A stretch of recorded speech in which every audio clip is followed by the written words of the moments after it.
Welcome to This Explainer. Today, we're diving into a legendary historical episode to unpack what just might be one of the greatest psychological traps ever set.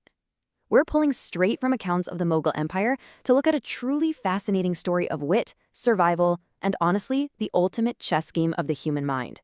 If you love seeing how raw intellect can completely dismantle brute force, well, you are absolutely in for a treat. So, think about this for a second. Can a human dig 1,000 wells in just one single night? It sounds totally absurd, right? But this wasn't just some playful riddle.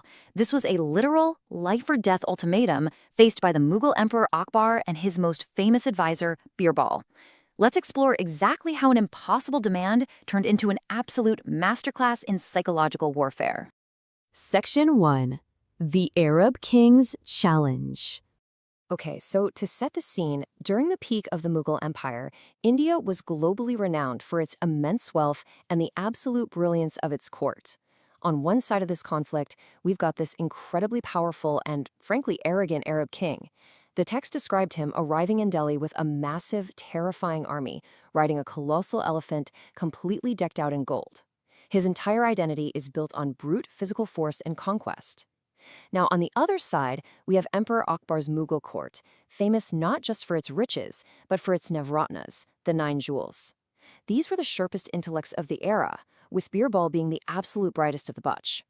The Arab king, who was deeply jealous of the fame of Akbar's wise men, traveled all the way to India with one singular goal.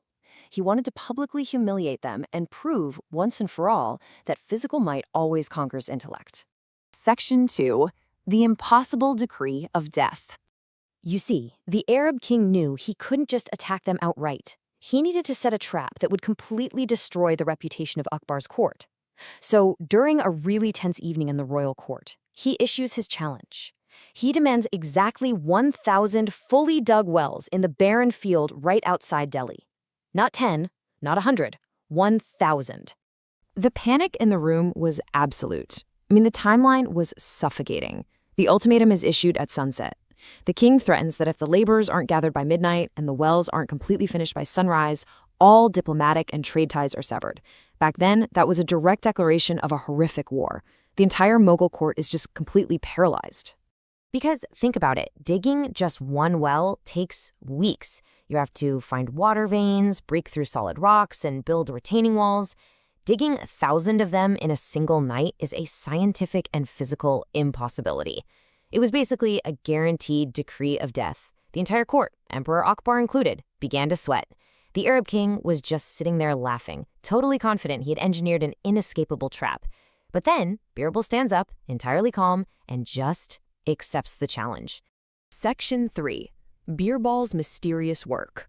As night falls, the clock is relentlessly ticking, and the entire city of Delhi is thrust into utter chaos. Birbal quickly requisitions thousands of laborers, a ton of torches, and heavy white cloth. But his actual orders to the workers were completely bizarre. Step 1, gather topsoil above ground. Step 2, build hollow circular mud mounds, about chest high. Step 3, cover them completely with a thick white cloth. He specifically ordered them not to dig a single hole into the earth. None at all. They just gathered dry dirt, mixed it with a little water, and built these hollow shapes that kind of looked like the top rims of wells.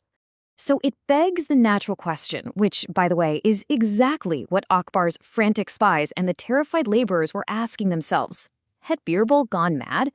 The laborers literally thought they were building children's sandcastles.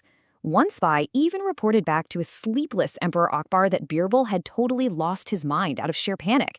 But actually, Birbal was operating on a completely different level. He wasn't building wells at all, he was building a massive psychological snare. Section 4. The Psychological Trap of Baby Whales. As the sun begins to rise, the Arab king marches out to the field on his massive elephant, fully expecting to claim his victory.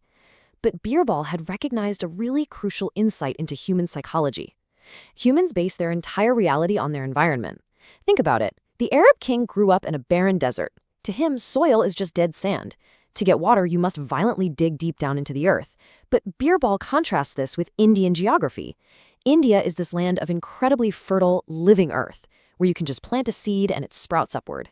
Birbal was about to weaponize the king's own geographical bias right against him. The king arrives and looks out to see 1,000 white, cloth-covered structures sitting in the morning mist. He furiously demands to know what these corpses are. And right then, BIRBAL calmly delivers his masterstroke. He literally redefines reality. He tells the king that these are Navjot Shishu, baby wells. He claims that because they didn't have time to dig, they simply planted well seeds overnight. And because India's soil is just so magical and fertile, it sprouted 1,000 infant wells by morning. The king is totally stunned, and BIRBAL just tightens the trap. He puts the Arab king in an impossible dilemma. BIRBAL warns him, "Look, these are newborns. They're fragile. We covered them in cloth to protect their delicate skin from the harsh morning sun. If the king touches them with his heavy stick and breaks the mud, well, BIRBAL will accuse him of murdering a newborn, an absolute PR nightmare for a supposedly righteous ruler. If the king complains that there's no water inside, BIRBAL simply says, "Of course not. They're babies. You have to wait years for them to grow deep enough to give water. You asked for wells overnight. We gave them to you. Now it's your job to raise them." And finally, if the king calls it all nonsense, BIRBAL can publicly mock him, basically saying the king is just an ignorant foreigner who doesn't understand the magical, living geography of India. Checkmate. Section 5. The Power and Victory of Wits. This leaves the Arab king completely paralyzed. His army is frozen, the Mughal court is stunned. The Arab king, suddenly realizing he's been utterly defeated not by a sword, but by a flawlessly constructed logical paradox, actually bursts into laughter. He genuinely respects the checkmate. He reads the situation, steps down, and hands over his prized sword to BIRBAL.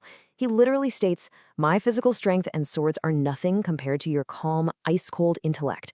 He concedes defeat and actually leaves India a changed man. And that brings us to the core lesson of this entire historical text. When brute force creates an impossible trap, a calm intellect can rewrite the rules entirely. BIRBAL knew for a fact he couldn't dig 1,000 wells. So, instead of trying to play by the Arab king's impossible rules, he redefined the word well itself. He kept his cool, observed his opponent's blind spots, and shifted the battlefield from a physical one straight to a psychological one. Which brings us to our final thought for this explainer. What impossible challenges in your own life just need a completely different perspective? We so often face problems that seem structurally insurmountable if we attack them head-on. But if you just take a step back, stay calm, and question the very rules of the game you're being asked to play, you might just find a way to plant your very own baby wells. Thanks so much for joining me today. Keep your intellect sharp, and I'll see you in the next one.